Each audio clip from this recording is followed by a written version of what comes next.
The only species that's ever worked out how to blow up everything and kill everyone. Most of these processes in the past have happened over long periods of time. I think our capacity as the apex species on Earth, because of the technologies we've developed, and that's very clear with the development of atomic and weapons of mass destruction, our ability to introduce elements that can destroy us all, including tweaking chemical, biological, etc., as well as the radiological. So our ability to destroy each other on an epic scale is something that no other species has had before. Hello and welcome to Ways to Change the World. I'm Krishnan Guru-Murthy, and this is the podcast in which we talk to extraordinary people about the big ideas in their lives and the events that have helped shape them. My guest this week has written a history that begins at the start of time, really. Peter Frankopan is known for writing books that change the way we think about history and the world. He's famous for the Silk Roads, which he wrote some years ago, and now he's written a book called The Earth Transformed, An Untold History. And for a book that starts 4.5 billion years ago, it's not bad. I mean, it's chunky, but it's less than 700 pages. So Peter, welcome. So tell me, what is The Earth Transformed, An Untold History about?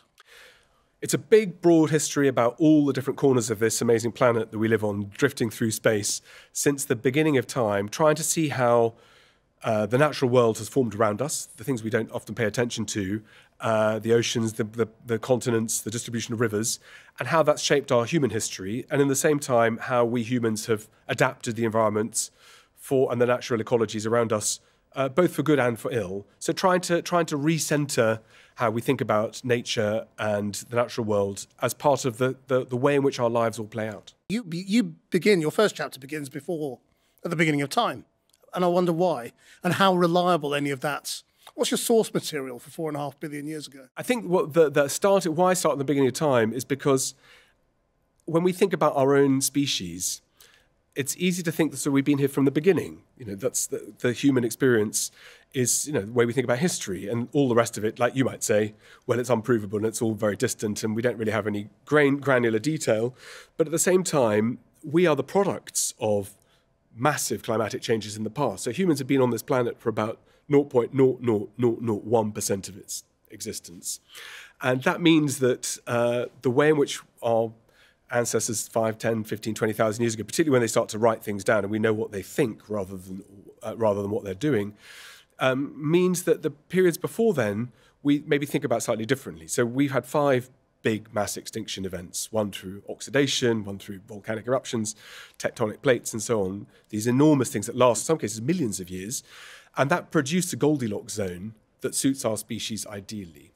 And if you take a slightly different view of the natural world, those previous cycles of the world's history, for almost 99.99% of its existence, have suited other species, just not ours. We wouldn't have been able to function.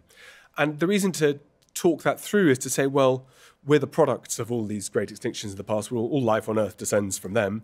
But I suppose one could push it even further, which is that in some of the things that you cover on other days of the week, like geopolitics, like oil, like fossil fuels, all trace back to these events too. So the distribution of the world's hydrocarbon basins, the big fields that carry 500 million barrels of oil or more, mean that places like the Middle East, which were not geographically that important 150 years ago, have been the central part of the world, I guess, for the last 100 years, as the fight for oil and gas have driven our transitions to where we might be going with clean energy. And then what happens when those resources either run out or we do turn clean?